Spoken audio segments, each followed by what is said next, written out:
it before. I'll say it again. You can't trust a forward. Listen to my words tonight. Don't just fall in love with my face. I used to be somewhat of a big deal, wheeling, dealing, no bucket in the warm-up, people carrying my bags in. How many times do I have to tell you through text, let's talk about the PK? That is a dirty hit that needs a response. I like a stiff, stout pillow. We'd rather dress nobody than dress you. The only thing I like better than easy points are free Slurpees. Goalies embellish all the time. He tumbled over like he was hit by a Zamboni. Am I this good, or are we just winning by 7 goals, and that's why I'm out here? Just say, I know you're right, Struddy. Just get it out. I think I am the modern-day Ronnie Dangerfield. Yeah, I get no respect. And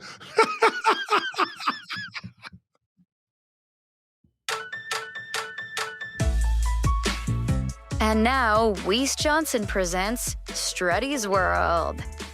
Here's your host, a guy who rejects all cheers, Happy New Year's, and the occasional I'm sorry, Jason Strudwick. How are you doing today, everybody? Thanks for joining us for a great hour journey through the world of Oilers and sports. I'm Jason Strudwick, and this is Struddy's World, brought to you by our good buddies at Weiss Johnson Heating and Air Conditioning. Weiss Johnson is now offering no interest for 24 months to make your purchase easier. Visit WJJingle.com for exclusive specials just for Got Your Back Jingle lovers. Let's play it loud and proud. The Oilers had a great game. That is when you play it loud, Zuby. Let's hit it. Weiss Johnson, whoa. We're proud to be local and family-owned. That's it. That's when you got to play it after a good game. Fantastic game by the Oilers last night. They win 5-2. Today, we're going to talk about that and talk about something I believe they need to do, Chris Knoblauch needs to do to get this team some consistency, and that's stability with the lines. Jack Michaels, the voice of Edmonton Oilers, will join us in about 5 minutes' time. Jamie McLennan, Noodles, will join us. He's everywhere, covers Ottawa Senators, and obviously TSN 1050. And then you, thank you for tuning in today. Tell a friend. And my main man, Zuby. Zuby, how are we doing today, bud? Doing well. We got a spring break here with the kiddos winding down, and that's been I think an eye-opener, a reminder to plan a lot of stuff for the kids for the summer. This is like the summer. This is like the summer. What do you call it? Dress rehearsal. It's like, Yes. Oh yeah, There needs to be things to keep these kids tied up and get activities and not have them be idle, because idle is difficult for parents when you're trying to do anything else like work. Well, I think what you're talking about is providing your kids stability and consistency. And Yes, that's what I'm talking about with Chris absolutely. Knoblauch as well. I nailed that. I nailed that one. Love Zuby. it. The transition. So I agree with you on both things. So since Leon Draisaitl's gone down, we've seen a lot of changes with the lines. And I get it. He being Chris Knoblauch's trying to figure out what works, what doesn't work. There's been some other injuries with Lazar and Trent Frederick, Colton Dock, these types of players out. Jan Mark, obviously a guy that he's used a lot in the past. But the lines have been too mixed up too often. Do I have a favorite set of lines? I do. They weren't from last night. I didn't like the lines they had last night. They had Savoy with McDavid and Podkolzin. They had Max Jones, Henrique, and Robbie Yarvente. Zach Hyman with Nuge and Roslovic. Kasper Kapanen, Dickinson, Josh Szymanski. I didn't love those lines, but they worked. Everyone played well. Everyone got involved. It is time for Chris Knoblauch, as they go into Vegas tomorrow, a big game where they can kind of create a little bit of separation between them and Vegas, to keep these lines together. I don't think anyone's coming back and is going to be healthy. They are practicing, I believe, today. But they need to have stability in those lines so some chemistry can be created, Zuby. They can't change the lines again tomorrow. Yeah. I mean, I think most fans would vote for that, would kind of agree with you. I don't even care what the lines are, but the lines you played the last game largely worked. So keep them together. And I find that this coach does do that. Will often start a game the same way, but he doesn't wait very long if he's not seeing the results he wants, or special teams mixes it up, and then it changes. Struddy, this is a little bit different because you play defense, and I find D pairings, I think in general, get tinkered with less. But did you ever play on a team, or did you ever have a coach who really tinkered a lot with the lines, and what was like the trickle down effect of that to the players and how they felt about it? Yeah, I did have a coach to change, and most coaches do change, but I think Knobloch changes more often. And I get it. You're looking for chemistry, you're trying to find something. But sometimes chemistry takes a little bit longer to create or to find. And almost everyone on this team in the top 9 have played with each other at some point. So they all kind of know each other. So I think I know as a demon, I like it when my lines are kind of stable in front of me because I kind of know what to expect the identity of that line to be. Right. When you're constantly moving, I think it changes. Now, I do believe the center of any line dictates the identity of that line, unless you have an Ovechkin on the wing or Stamkos or something like that. But usually the center kind of dictates what that looks. So when Jason Dickinson's online, yeah, we know what he's going to do. When Connor McDavid, yeah, we know what that looks like. Nuge at center, yeah, we can predict. But you got to put wingers with him that can control that and be a part of that. So I'm really hopeful that tomorrow there's steady lines for this group so they can kind of get going in the right direction. Last 2 games, 7 of the 8 lines have been good. Now, the one line that wasn't good was Hyman, Nuge, and McDavid. They struggled against Tampa, but so he's getting it right. And maybe he wants to see different looks, but he's getting it right, Zuby. I think he needs to trust. You don't have to keep making it more right. It is right and has worked the last 2 games. Were you very surprised, even though there was criticism of that line? Were you very surprised to see him take Nuge and Hyman away from McDavid and give him all new wingers in Podkolzin and Savoy? Was that a big surprise to you? It was a real big surprise. I expected him to have put them back together and those guys to explode. Now they did explode. They were on different lines. Last night, the 5 guys that struggled versus Tampa were plus 16 and 8 points. That's pretty good. Utah's a pretty good team. So something to think about, something to keep our eyes open as they come and take Vegas on tomorrow. Now, do we have Jack Michaels, buddy? We do. Around? Yep. He's ready. Okay, to go. let's get up to speed. Brought to you by McDonald's. NHL Star Sticks are back at McDonald's. Start your collection and get one of 7 mini Star Sticks with every NHL Star Stick meal, featuring hot shots like McDavid, Matthews, Hughes, Makar, Celebrini, Reinhart, and Montembeault. Shoot for the whole set while they last. For limited time only at participating McDonald's restaurants in Canada. Check them out. There he is, Jack Michaels. Jack, what the guys practiced today? Didn't they? Didn't they have a practice today, or was it optional down in Vegas? They're practicing in about an hour. So they'll probably. I mean, I don't know whether there'll be a maintenance day or two. I thought it was a physical game last night. I mean, for me, and, I kind of heard the tail end of your conversation, and, I thought there were 2 major factors in this game. Number one, as you kind of alluded to, someone other than McDavid set the table in the first 30 minutes of the game. In other words, when I saw the Hyman, Nugent Hopkins, Roslovic line, I said that line has to have a night. It has to do something so McDavid does not feel compelled to what I think he did at times in the Tampa game was to try to do it all himself. And he did create the chances that Edmonton had, especially early in the game. Savoy has the right side of the net, banged it off the goalpost. I mean, that's got to be finished. If you're going to play up there, and we've talked about this, if you're going to play up there at some point, and this is true of Podkolzin too, and he's starting to do it, at some point you've got to finish. You can't just be around it.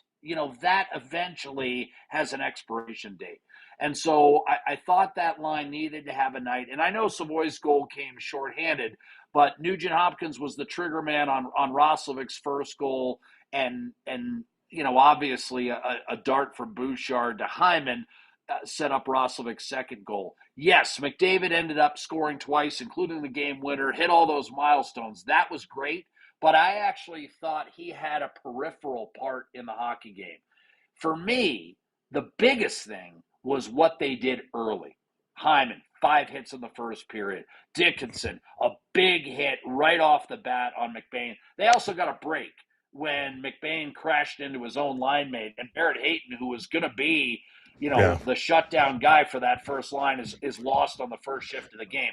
But I thought the body blows they landed early, Struddy, and when you and I were growing up, if you had any interest in boxing, you always heard the expression, kill the body, the head will fall. And I thought the physical work that Edmonton did in the first period last night paid off in the third, because Utah just didn't. I mean, yes, Edmonton was smothering, but Utah also didn't have a push.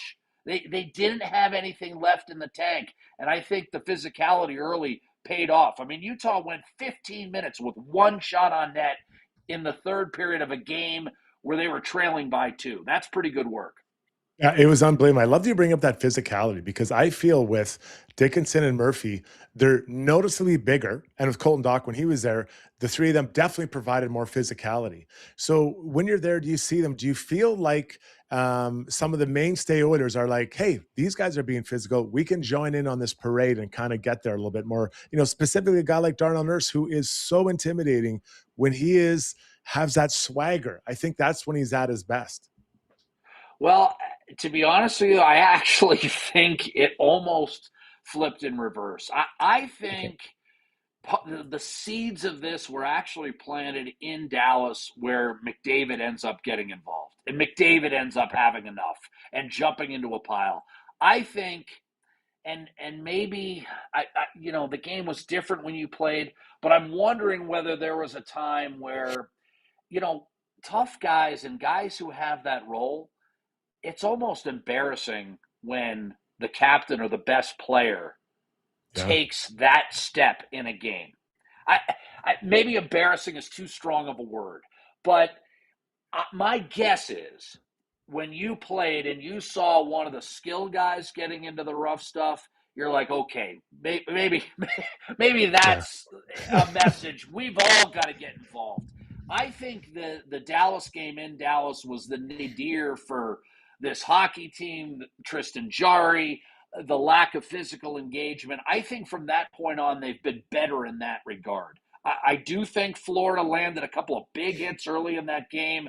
Samoskevich, on the first shift, sending Stastny flying on the boards. It hasn't been there every night, but it's been there more nights than not since that Dallas game. And I actually think, seeing the captain, seeing McDavid go after a guy, I think inspired, those guys to do it more often. That's the way I take it, but I agree with you. It's been palpably more noticeable. And yes, when you acquire guys like Dickinson and Murphy, you've instantly, at the very least, made your club a little heavier to play against. Jack, my whole thing to start off the show was just kind of steadying the ship with more consistent lines. And I get it. When Leon Draisaitl's lost, you do not replace that guy. But there've been a lot of rotation, a lot of movement around Connor McDavid.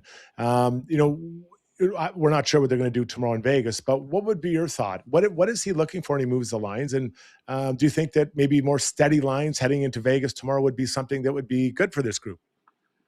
Well, I think he doesn't – I don't think he moves lines around without consultation with the players. Okay. I think there's been also some, active times where he's tried to get guys going with line placement. Frederick has been moved up and down in the lineup in an attempt to find a spot for him. I think, even though he has not had a good season, I think – the thought process has always been, this is a regular season write-off type of year where you're just going to have an off year. Lawson Krause had one of those last year for Utah where he just didn't have a good year. But maybe you kind of rediscover a role during the playoffs. And, Claude Lemieux, back when you played it, used to have those years all the time, very indifferent regular seasons. Yeah. And then in the postseason, he was an absolute beast. I'm not stretching it that far, but what I'm saying is I do think that's what's behind it. I think it's been a year where the team, with the exception of a few individuals, Bouchard since December the 1st, Draisaitl and McDavid, of course, all year, but the rest of the team reflects the record. They've been good for a week and then disappear for a week. There just has been no day-to-day consistency with the hockey club. And as a result, I look no further than, Jason, I'm sure you played for a number of coaches, and it's still true today, where if you're winning games, there's no changes to the lineup. Well, think about it. The Oilers have had 1 3-game winning streak. That's why you've seen all the changes to the lines. They don't feel like they've found the right combination. And I think it's because of the 2 steps forward, 1 step back. What is that, Bobby McFerrin? I think that's, where they're at as far as trying to find a lineup. They haven't seen consistency all year, so why keep the lines consistent? It's not working for more than 4 or 5 days at a time. With Jake Wallman and Ty Emerson together, I don't think that Wallman should be a third pair D-man, but that is where he is right now on this team. And being partnered with Emerson, who I think is at his best when nobody talks about him, good or bad. He made a great play yesterday on Roslovic's goal. But I honestly, and that's a compliment. Like, that is truly a compliment. You don't even notice them out there. So what are you seeing in this third pairing? Because it feels like the other pairings are probably set for now, at least. Well, there's no question Murphy and Nurse have created the possibility that Wallman's a third pairing defenseman, because that's the pair that worked. And I think, quite frankly, it was vital that Murphy came in, because he's stabilized a little bit. And I think when you have guys struggling on your back end and you get a stabilizer in there, then that immediately consigns it to a different pair. And Ty Emerson is another bit of a stabilizer. I think we've seen more ups and downs out of Wallman and Nurse's games. Murphy is, if you want to call him somewhat limited, fine, but he's also a minutes cruncher. And I think Ty Emerson is, a younger version of Connor Murphy. Chris Knobloch, at times in my conversations with him this year, at least 3 or 4 times, I can remember him saying, Ty Emerson is quietly having a good year. So you're actually saying exactly what Chris Knobloch is saying. Yeah. He's quietly having a good year. And I think the reason is there's been a low event type of presence around his game. There haven't been huge upswings, obviously. He's not going to be a guy who's going to be a 30-point guy, but there also hasn't been the cratering. There hasn't been games where he's been completely exposed or overwhelmed by a certain matchup. So I think those, the addition of Murphy and the emergence of Emerson as a clear number 6, and that's what he is, but there's nothing wrong with that. You can be in the league for close to 1,000 games as a number 6. If you stay at number 6, don't drop and don't necessarily rise, that's okay. You're going to have a job in the National Hockey League for a long time. Consistency. That's what they want. When you're at the bottom of the lineup, they want to know exactly what you do, and they want you to do it every night. That's it. Yeah. Hit, pass, skate, whatever you do, just do it the same way every night. And like you say, you can play a long, long time for that reason. One last one for you here. When I look at Connor McDavid, I feel like he has the weight of the world on his shoulders right now. And I get it. Leon, the Olympics, all that stuff. I think when Chris Knobloch arrived, one of the things I liked that I saw from a distance was he offloaded some of that pressure off of those 2 guys and placed it on the rest of the team. Can he do that again with 10 games left? I'm not sure, especially with Leon out. But, are you seeing something similar to what I'm seeing with just, it feels like Connor feels like he has to do everything every night for this team. And I don't know how a guy can function like at that level with that kind of pressure on himself. Well, I think a huge stride was made last night. That was a quality win on the road where Chris Knobloch did not shorten his bench. And we commented on it a few times during the telecast. If Jones and Henrique and Jarventi are going, you have to play them. You have to. You cannot try to nurse a game home with 9 forwards and 4 defensemen. It just doesn't work. We saw it most glaringly in the 21 playoff series against Winnipeg, where Edmonton essentially tried to win with 13 guys, and it's just not enough. And I think the only way you prepare yourself for a playoff run is to go ahead, and I know the game still means something because you haven't clinched your spot yet, although again last night goes a long way toward clinching your spot, but you've got to play those guys, especially without Leon Draisaitl, because if you're not going to play him, then when are you going to play him? And so for me, another very subtle thing is look at Connor McDavid's ice time last night. It was 20 and a half minutes. He got an empty netter, and he didn't really need to be out there for that. In other words, he basically played 20 minutes. To me, that's 4 minutes less than the last 5 or 6 games combined. He'd been averaging 24 minutes steadily. He's on a career high pace for ice time. He's playing 23 minutes a night. Rod Brindamore is the last guy I can think of up front who played 23 minutes a night. And, he's called Rod the Bod for a reason. He's a freak of nature. I mean, you know that. So, for me, that's a big step in the right direction too, is the fact that McDavid, on a night where he doesn't have Leon Draisaitl, only played 20 minutes. Yes, the fact they didn't have a power play helped in that regard, but I also took notice of the fact that fourth line got a couple of shifts in the final 10 minutes protecting a 2-goal lead. That to me shows trust in the fourth line. That to me shows the fourth line is contributing, not hurting the club, playing event-free minutes. And again, to your point, when you're at the bottom of the lineup, bottom six or a bottom pair, what you want to do is eat up 12 to 15 minutes and not have anyone in the building know you were even there. That's the magic. That's the magic. I performed for almost 700 games. Yeah. It's true. I believe me. I know. Jack, thanks a lot. Have a great call. Enjoy Vegas today. I'm sure the tables will be in your favor today. Well, from your lips to hopefully whose ears. We'll see. We'll see what happens in that regard. Cheers, guys. Thanks, buddy. Great, Jack Michaels. Here's his call. He's the voice of the Edmonton Oilers, and he's just fantastic. Subi, let's just get into the digital soundbox here, brought to you by Timber Haas Developments, the leader in custom and infill development. If you're tired of cookie cutter, copy and paste designs with no soul, see the team at Timber Haas and discover how naturally inspired living can make your life better. Take all the guesswork out of the infield project and work with our experienced leaders. Visit timberhaas.ca. Where's this one from Abby Hoffman, our old buddy? Emerson is definitely a sixth guy going forward. And there's nothing wrong with that. Like being the sixth defenseman, that's a really good thing. That's probably, he's what he's at, one and a half right now. Maybe gets bumped up to two, around that area, maybe on a longer deal. But there is still opportunity for him to move up. Now, do I think he's a top four guy?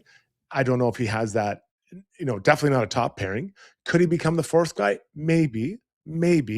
But being the bottom pair stability player, killing penalties, playing with guys, I think there's nothing wrong with that. And he can bang out 600, 700, 800 games in that spot.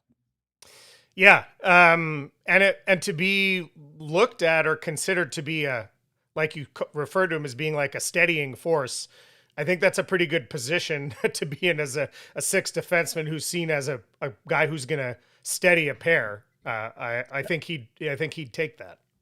Yeah, and I think what he's doing is he's now established a floor of play. This is where my floor is.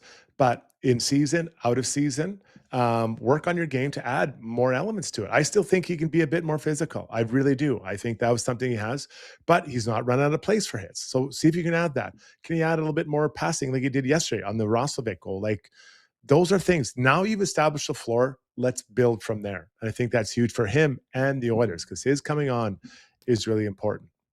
Let's take a quick pause. When we come back, Jamie McLennan will join us. He's been a busy guy, and we'll get into his thoughts on the Oilers, goaltending situation, and the Sens. What a run this group is in. Stay with us, everybody. At Modern Measure, every item of clothing starts from scratch and is designed from the ground up based on both your style preferences and current fashion trends.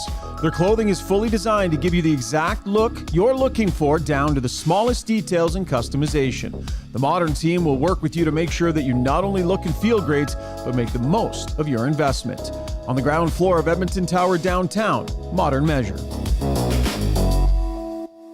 Getting the breakfast you love for just $5 plus tax every day?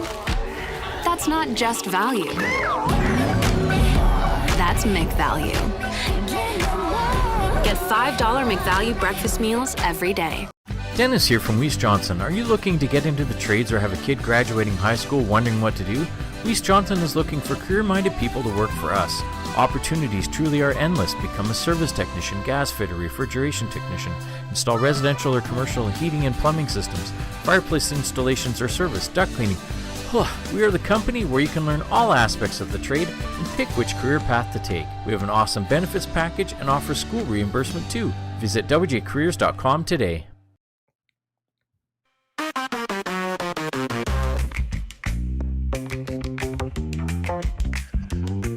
Welcome back, everybody. It's now time for Struddy's Buddy, brought to you by HSC Core Services. Need a safety program? They build it. Need it managed? They'll do it. Stuck dealing with those online safety registries your clients make you sign up for? Yep. They handle those too. And yes, they also do core audits. Visit www.hsccore.com. That's hsccor.com for more info. Give our buddy Tom some time and give him a call. Noodles, there he is. How you doing today, buddy? You're a busy guy. The Sens, those guys are heating up. Yeah, I mean, they're heating up at the right time. It's still, they got a big road ahead of them still. If you look at quality of opponents or strength of schedule, they've got the fourth hardest schedule still remaining out of all the teams. So they got their work cut out for them, especially since they lost 2 D-men in New York the other night. So they were down to 4, but they had a kid come up, Jakubchuk, put a show on last night. He reminds me of, it is funny. He reminds me so much of Evan Bouchard, like just casual. His first assist in the NHL, he put it between his legs, last guy back on the power play. I was like, oh my God, these kids have no fear. It was unbelievable. But the Sens with a big win in Detroit last night. Yeah, I was watching that game. So I was watching that game yesterday before the Oilers game. And, you know, it's interesting. You talk about this like a decimated blue line. They're missing so many. Shabbat is out. Jake Sanderson's out. Like, it's incredible. Nick Jansen's been out for a bit. So, you know, who is the top pairing there for Travis Green, their group? Because they think they can make the playoffs. But looking at their back end, I'm like, wow, that is getting thin. So they've got a kid named Tyler Clevin, who's a really big rangy defenseman. In a perfect world, he's a great 5. But I think, you know, when it's all said and done, he's going to be a 4 and playing a second pairing with a real puck mover, because he's big, he's mean, he does have a big shot. I do believe he might have one of the hardest shots on record this year. If you look at that NHL edge, he can really shoot the puck. But basically, I would say the top pairing is him and Jordan Spence. They're 23 and 24 years old. Spence is a really good pickup from LA over the summer. And then the other 4 is Matt and Paolo and Artem Zub. And those guys are kind of stay-at-home right-hand shot guys. And then you're into Carter Yakimchuk, who played his first game last night, and Jorian Donovan, who is Sean Donovan, the former player's son. Oh, yeah. And he's 21. So it's pretty thin after that. But that's where Travis Green, if this team makes the playoffs, I think he might, you know, he could be up for Coach of the Year. He's put that kind of, the team is so strong systematically. But last night they relied on Linus Ullmark. He was good last night and helped them win. Before we move on to Oilers, ask Donovan, or you can tell him a story that his dad, Sean, I played with him in the minors, and I hadn't scored a goal all year. I shoot it from the point, and I know it goes straight in. Sean Donovan said he tipped it. He said he tipped it in. And I'm yelling at him because he's like, I tipped it. I'm like, you didn't tip it. I was screaming at him.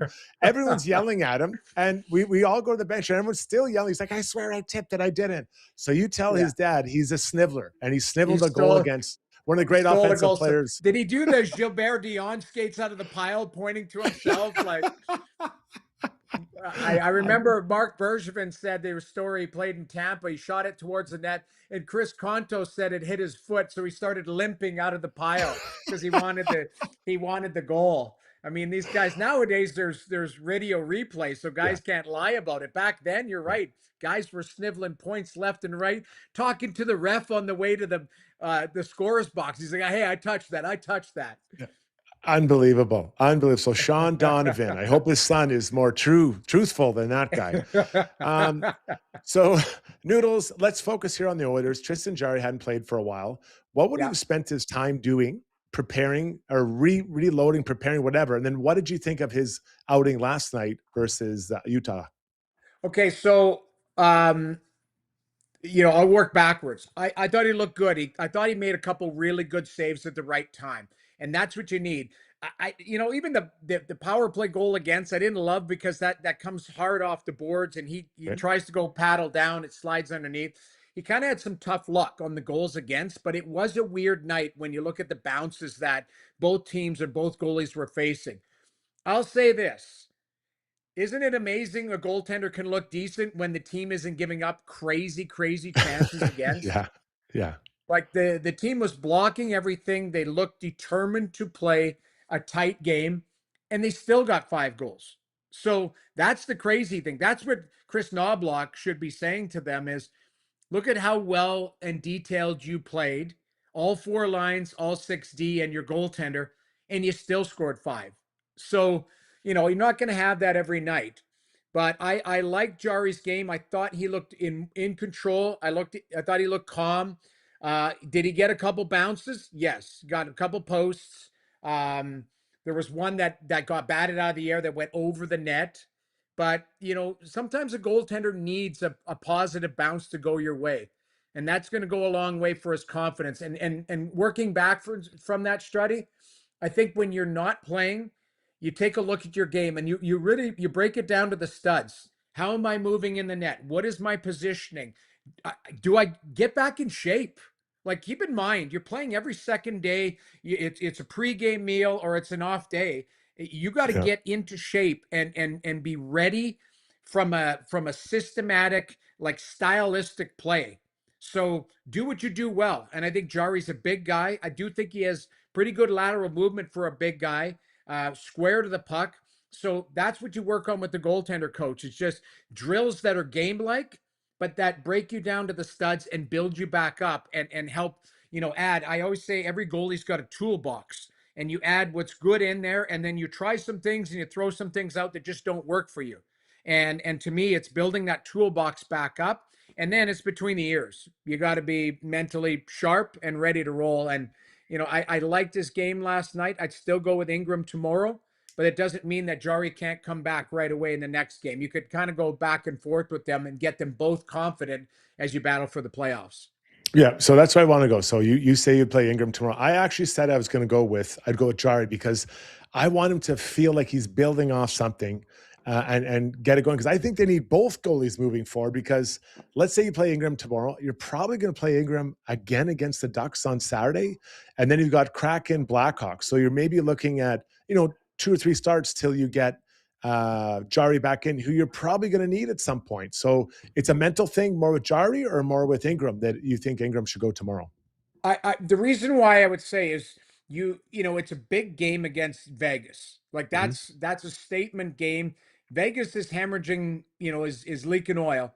But, at the end of the day, Vegas is watching the standings too. They know how critical that game is tomorrow.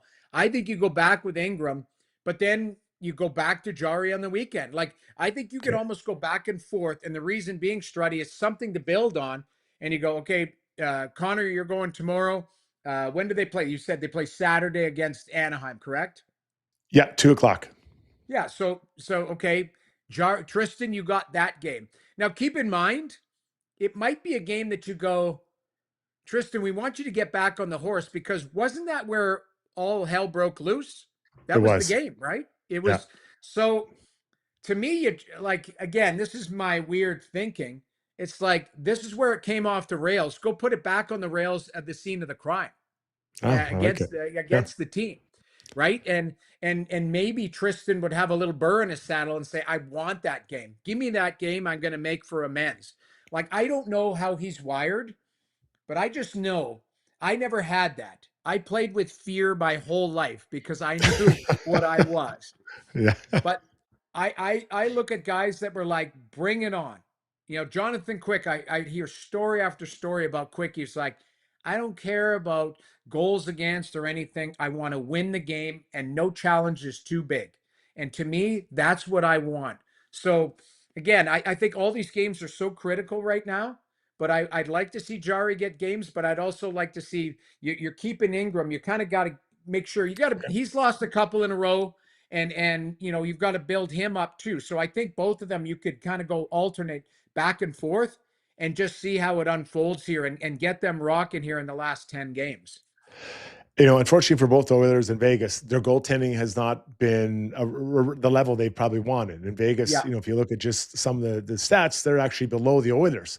So, would you look at one goalie being better than the other for the Oilers tomorrow night if whoever's playing, I guess? I mean, again, you can make a case for both of them. Like, if Jarry's feeling good about his game, go right back at it.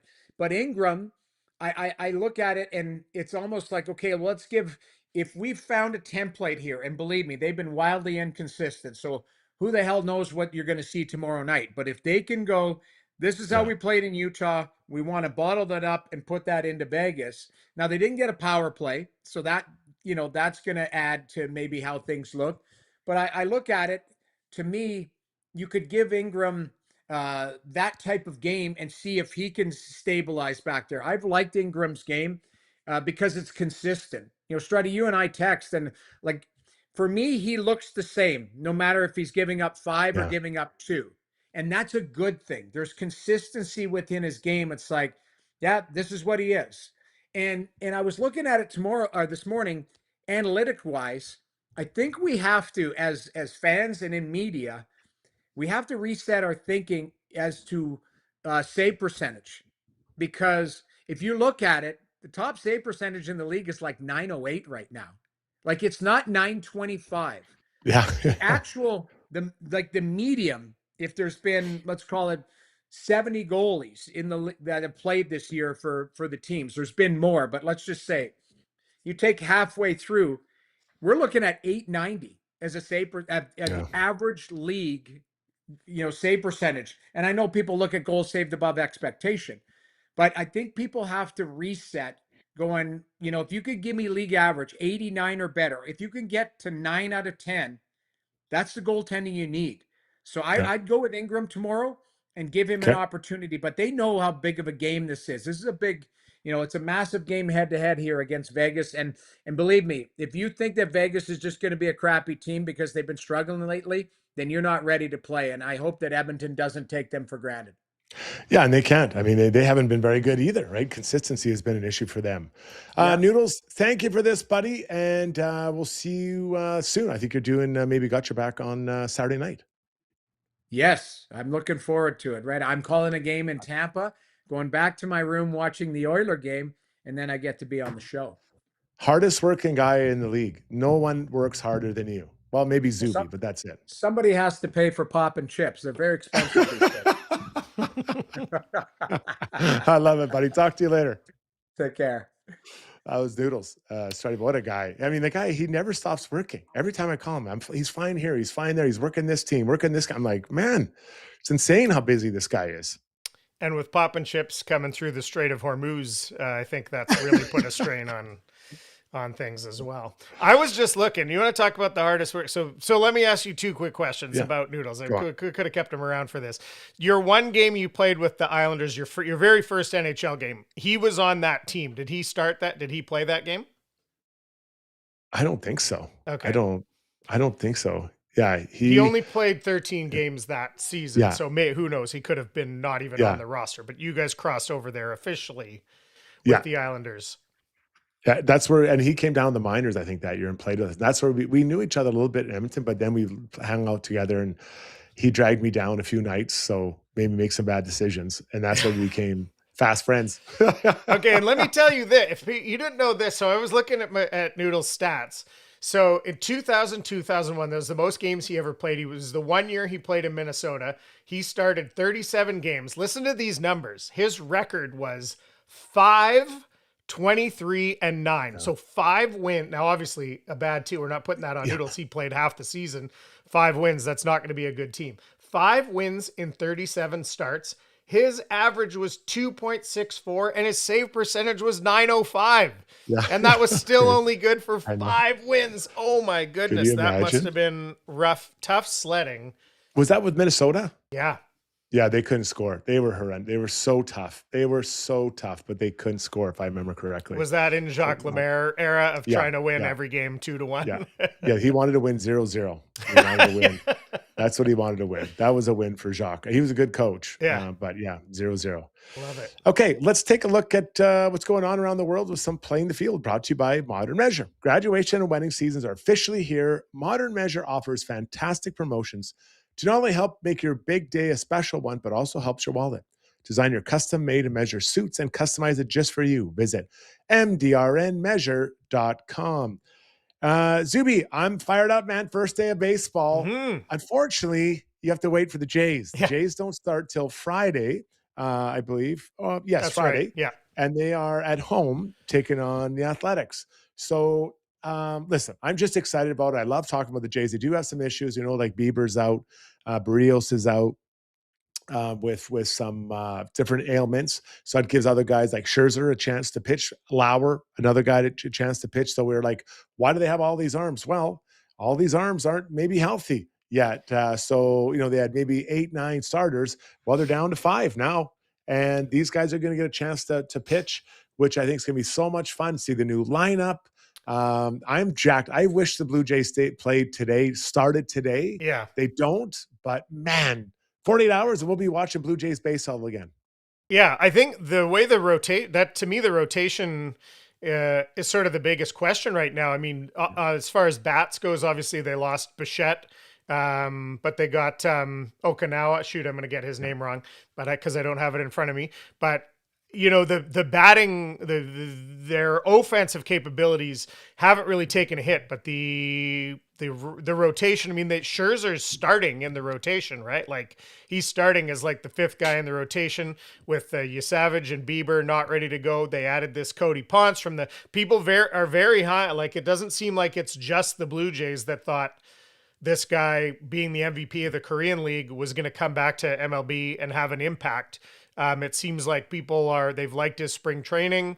It's going to be really interesting how the starting pitching plays out. And then hopefully the bullpen, they didn't make, other than Tyler Rogers, they didn't make huge improvements in the bullpen either. And that cost them some games last year. So they're going to be fun to watch as always, because I think they're going to score a lot of runs.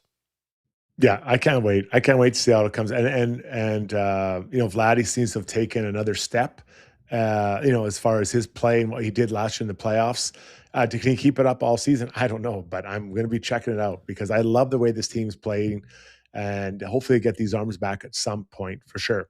Switching gears over to the NBA. The NBA voted and they approved for the league to explore bids and applicants for expansion teams exclusively in Vegas and Seattle. According to TSN.ca, the bidding process will get up to offers up to 7 to 10 billion for each team. And they're looking to start in 28, 29. So it's, according to a lot of insiders, it's not if it's going to happen, it's when it's going to happen. So collectively the league could rake in $20 billion on the high end for two teams. And you have to break that down amongst everyone. But Vegas, hockey, congratulations. You were the first one in there. Football followed. Sounds like basketball's coming in there. And at some point, I think baseball, aren't they coming there? The A's are moving there. Yeah. I think they're doing one more year in Sacramento.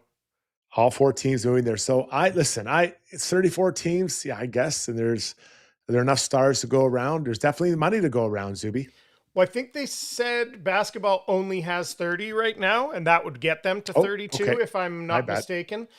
I mean, that's great. I mean, it's a really nice story for them to go back to Seattle after they kind of did them dirty. Now with the arena all fixed up and the hockey team there, that's a natural fit. I think that's a real nice emotional story. But the big thing for me, I mean, I don't like to think of sports this way, but it's just impossible to not look at the money because apparently those expansion fees just largely goes in the pockets of the other owners. So if you're $7 billion,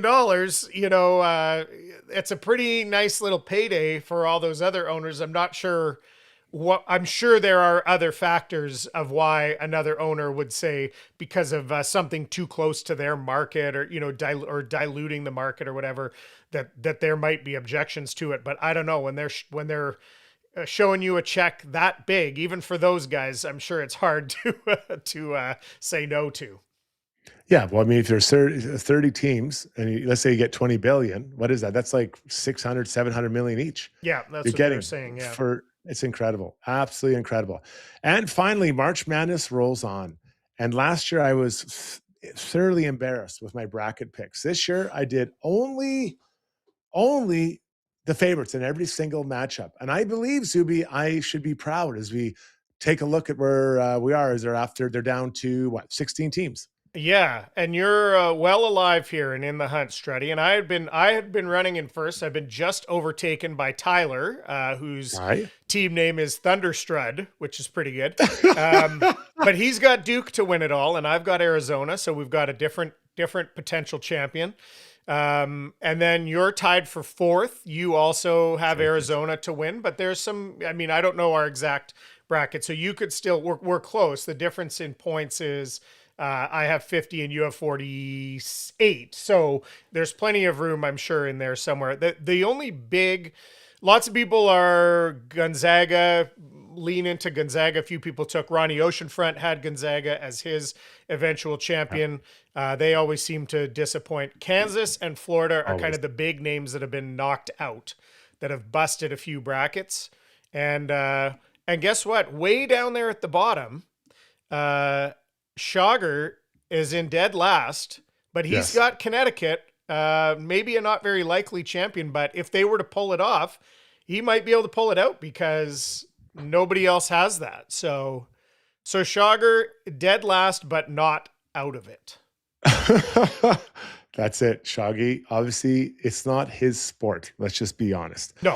Okay, everybody, that was playing the field, and we'll keep updating those brackets. They're fun, and especially when you're not at the bottom. When you're at the bottom, you just hate it. Now that I'm in the middle or close to the top, you're thrilled. We're going to take a break. When we come back, we're going to go back to baseball, and Zuby is going to talk about batter size in baseball. Stay with us for that and more, everybody.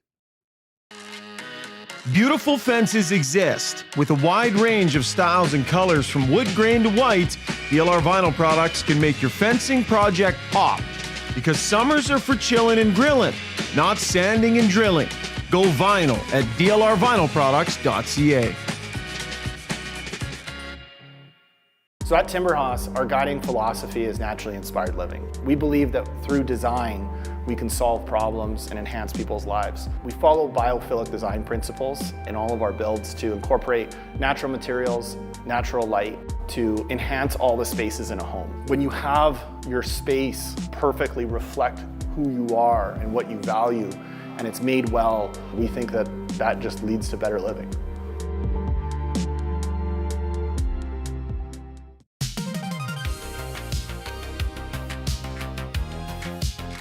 Thanks for tuning in, everybody. We're having a great time this afternoon, a great streaming. I really appreciate all of you. Tell a friend, give him a thumbs up and a subscribe on the way out.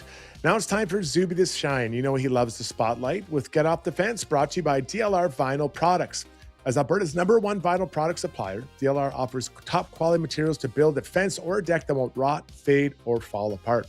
If you need a skilled contractor to take care of the job or prefer a DIY approach, DLR can help set you up with all you need. Canadian owned and operated with locations in Calgary and Edmonton. Visit them today online at dlrvinylproducts.ca. Zuby, your stage is yours, buddy. All right. Well, as you mentioned, it is opening day in Major League Baseball and the beginning of a new era in Major League Baseball because we are having the first regular season here with the ABS system. That's the automated balls and strikes system. Very much like, I'm sure, people are familiar, but it's very much like the in-out challenge in tennis. It's done by a computer and the review is almost instantaneous. It only takes a few seconds. There's no disputing it. There's no interpretation by the umpires. It's a ball or it's a strike and it's upheld or reversed.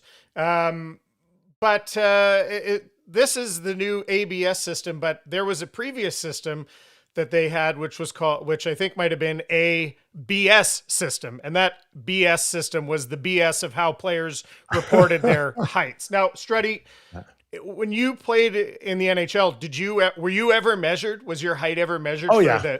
They measured for all like the yearbook, the media book or your hockey card? Yeah. Okay. All the time. Okay, so they measured you. So apparently in baseball, that was not a thing. It was self-reported.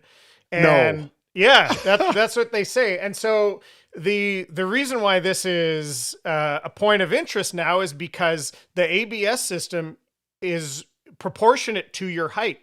Every player has a strike zone that is proportionate to their height. So we all know about shrinkage, Struddy, but it seems like the ABS system is like a giant pool of cold water that has created shrinkage league-wide of many, many players' heights and their self-reported height. So This is what's going on now. There's many players from there in the media guide from last year to this year that have shrunk by I think there was someone said somebody was even as many as 4 inches, but there's lots of really common 3-inch drops. We got Gavin Lux, we got Connor Wong, we got Tucker Barnhart, and the one that makes me laugh the most, he's 3 inches the same as the other ones, but Bo Naylor, Canadian Bo Naylor, because of course he was 6 foot. So his to me just strikes me as funny because he goes from 6'0" to 5'9".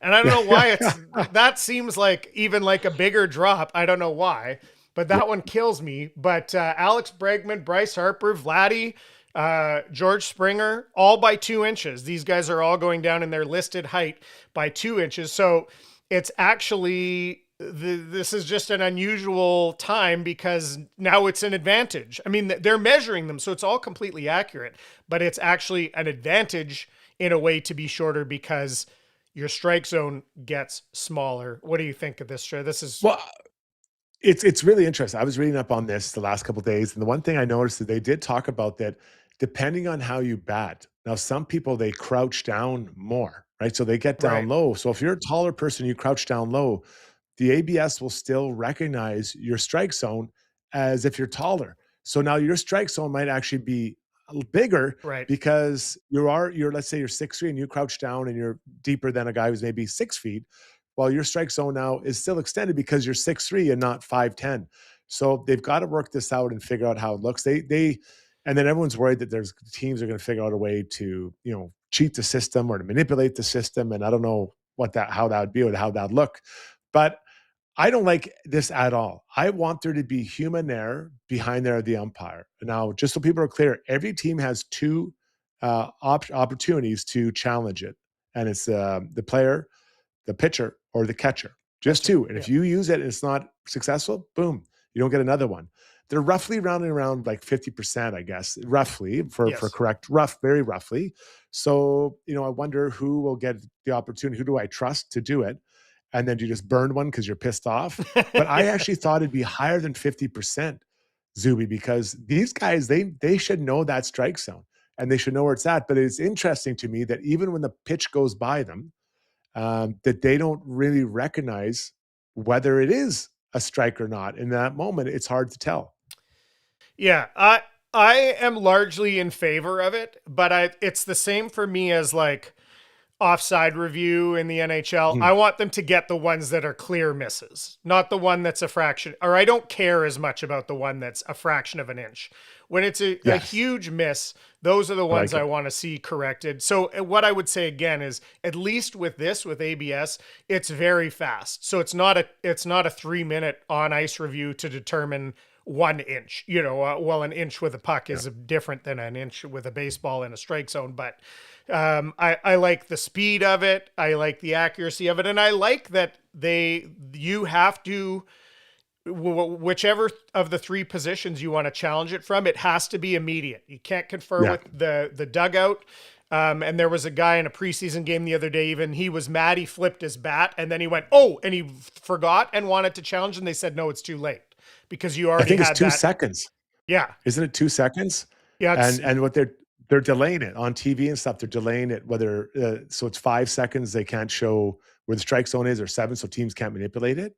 But I think that's interesting. Like 2 seconds, you have to see that pitch and then make a decision. Boop, touch your helmet right away. And I think it's an emotional thing. And I think they said it's 52% of the challenge, around 52% of the challenges are being successful. So I do think there's a real emotional aspect to it. And that's where I think managers are going to have to really rein their player in to say, not only don't just think about the ball strike, but you have to think situationally too, as like, is it the first strike? Is it the first pitch? Like there's almost no point in doing it on the first pitch if you're wrong and then you lose that challenge. I think it's going to be a really interesting strategic thing. I could be wrong and I'll walk it back if I say this sucks.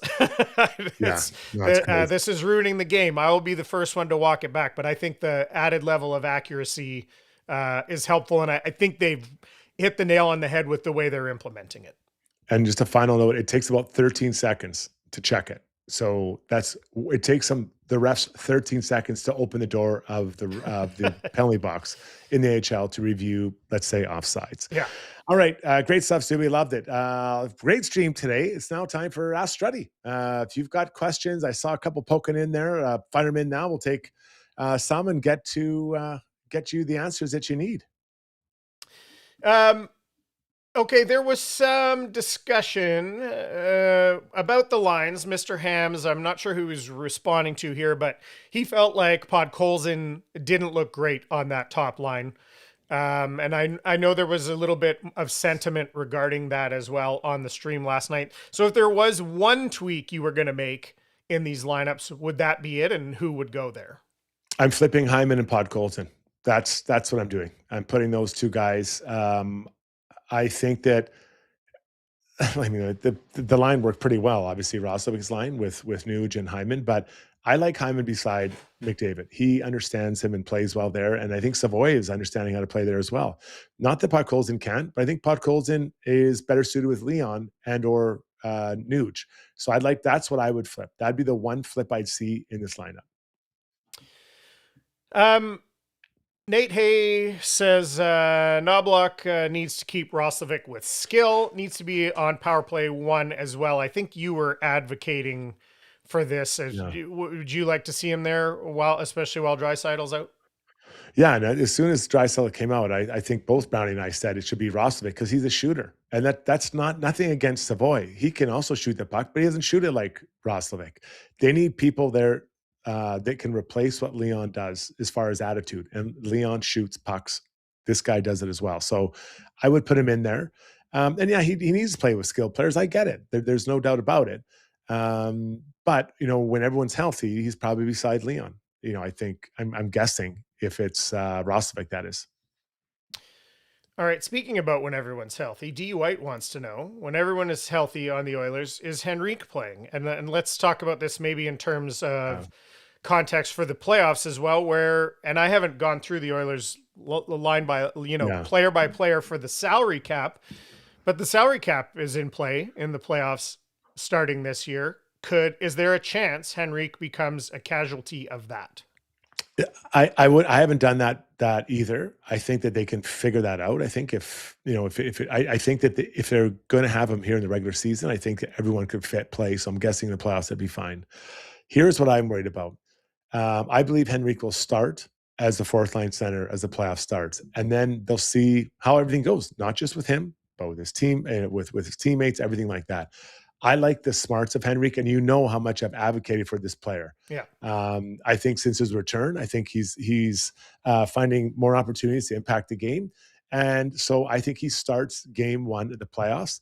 But there are a lot of other options, right? Lazar's another option, right? Hand center. Does Colton Dock get some playoff games? I don't know where he even is health-wise. Trent Frederick, where's he at health-wise? Lots of injuries, unfortunately, at this time of the year for the Oilers. We kind of established that maybe Ty Emberson has really played himself into the solid number 6 position. Nate Hay says he thinks Regula is number 7. Stastny hasn't been good. Regula's been playing down in Bakersfield. Yeah. Do you have any feeling about that or the way you'd lean or the team might be leaning as the playoffs approach? Regula should have been in the minors right away, and I get it because of waivers they didn't want to move. He needs to play. I would just put Regula out of your mind. He needs to play and get up to speed and get playing, and he hasn't played much the last couple of years. I still believe in Stastny. I love the way he moves. My concern with him is size. I like big defensemen. That's just, sorry to be that, unless you're Quinn Hughes or Cale Makar or Lane Hudson. I like the biggies. That's what I like. So, but he skates really well and he's smart. He's kind of his first full kick of the can in the NHL. I think he'll have learned a lot, and look at the experience of last year, what it did for Emerson this year. So let's not write this guy off. But right now, if I had to choose, I would take 10 out of 10 games Stastny over Regula. Okay. One more I want to get to, and then a couple fun ones to wrap it up. Sure. This was a thought that occurred to me last night when there was, you've been advocating that you feel like Evan Bouchard should be in the Norris conversation. What do you think, this was my question to you, what do you think he would have to do at this point with 10 games left to actually win that trophy? Or do you think there's no chance? What do you think it would have to look like? I think there's a bias against him because the mistakes he makes can be massive. Now, we haven't seen those much since, I don't know what, December 1st, maybe something. Everyone makes mistakes, everybody. Yeah. But that being said, I think he's really cleaned it up. I look at, he impacts the game so well, and he leads defensemen in primary assists. Like, oh, well, he plays with Connor and Leon. Yeah, other guys do too, but he's the one who leads them, right? Like, I think that does make a difference. His goals, his shot, the ice in his veins, the plays he made. Like, I'm a big advocate of his. Can he clean up the odd play? Yes, but every D-man can in the league. So you have to take some of the bad with so much good. I have him and Werenski as my top two. And then after that, you can filter in whoever you want. And I'll advocate for this player till the votes get counted. I think none of those other players in the conversation right now have this hanging over them that there was discussion about how bad they were in November. So I think that hurts him of the point. People who haven't watched every game, but I believe he should be right in there as well. But even a quick thing, there's some, I can see it on the stream, if he gets 100 points, he's a lock. Well, what if he gets 98? Like, does it really matter? Like all of a sudden 100, he's a guaranteed winner. And I understand what you're saying. Yeah. But why does that have to be 100? Right? That doesn't make sense to me. There's two less points. But that could be the offsetting thing to what I just said, is that really makes some people who don't pay enough attention to the big picture say, oh, that's an eye-catching number. But I get what you're saying too. Okay, here's a good one from Mo. He says, what baseball jersey is your all-time favorite? Do you have Chicago Cubs? I'm a big Cubbies fan, and I love that. When I played for Chicago, we went to a ton of games before they did the renos. It was a dump. I loved it. I ate hot dogs, drank, beer that was terrible. I loved it. I love that stadium. I love that city, and I love that jersey. That is my team. I love the Blue Jays powder blues, have a special place in my heart. And also I have a Minnesota Twins Justin Morneau that was like kind of the tan color when they did pinstripes, and it's glorious. I pull that one out from time to time. That's a beautiful jersey. Okay, here's a good one to wrap up from JL. He wants to know, what's your favorite Chuck Norris TV show or movie? Of course, we lost the legendary Chuck Norris this week. Did you have a? Oh man. But I'm going to be honest. I didn't watch a lot of his stuff. I didn't like Texas Walker Ranger, whatever it's called. I didn't like it, but I loved the man, and I loved the legend of the man. Yeah. Like when the boogeyman goes to sleep, he checks his closet for Chuck Norris. I love the legend of the man, and what a legend he's left behind. So many jokes, like Chuck Norris could slam a revolving door. Like, there's so many good ones. So I love the legend of the man. I absolutely love the legend of the man. So there's a couple, a buddy of mine in other text thread we had going, there's even a couple of new ones. So here, I'll give you these. He said, Chuck Norris is expected to make a full recovery from death. And then there was another one that it said Chuck Norris was seen carrying his own casket. So I love that. Maybe those are, I think he'd appreciate it. I don't think those are in that poor of taste, but but it's Chuck Norris, man. Like Chuck Norris. So the legend of the man is incredible. So what a life. Yeah. I feel bad for his family, but the legend will carry on of Chuck Norris. It will. I'll say this. When I was a kid, my brother, I wasn't as into it, but like Invasion USA, I think he was American. I can't remember, but Invasion USA and the Delta Force, like those movies were big deals. And what was funny is I saw, upon his passing, I saw a clip from the Delta Force came in my Twitter feed, and all the effects being all like practical, and him like riding on a dirt bike and climbing onto a plane. And it's not in slow motion, but they're moving so slow because they had to probably do it for real. So it's not impressive at all. It's like, it's the opposite of that. But you understand what it was at the time. And also all the clips of Conan O'Brien pulling the Walker Texas Ranger lever to show a clip from that show. And then they just pick the most obscure, and I never watched that show either, but Conan reacting to all of the hilarious clips from that show. I got a lot of enjoyment out of that day. So yeah, so good. So good. Yeah, rest easy, Chuck Norris. Yeah. You had a good one, 86 years, and you're a legend, even in death, and you'll continue to be so. Zuby, this was a legendary show. So good. Thank you to Jack Michaels, the voice of Edmonton Oilers, obviously Noodles. Zuby was here as well. Great discussions and a great stream. Thank you for joining us. We'll be back next Wednesday, fired up and ready to rock. Zuby, any words on the way out? No, I had fun. I'm ready for it. did my my Major League Baseball fantasy draft last week, so now I'm ready to start annoying my wife by her seeing me checking my phone every morning. What are you doing? I gotta set my lineup. This guy's not playing today. I'm a manager, babe. I'm a manager. That's exactly what every woman wants to hear at 7 a.m. Okay, Zuby, thanks for this, everyone. Thanks for tuning. Thanks to our sponsors, and thank you again for tuning in. Tell a friend, give us a subscribe on the way out the door. We're back tomorrow night, post-game, Oilers, Vegas. I think they get it done, everybody. Have a good day.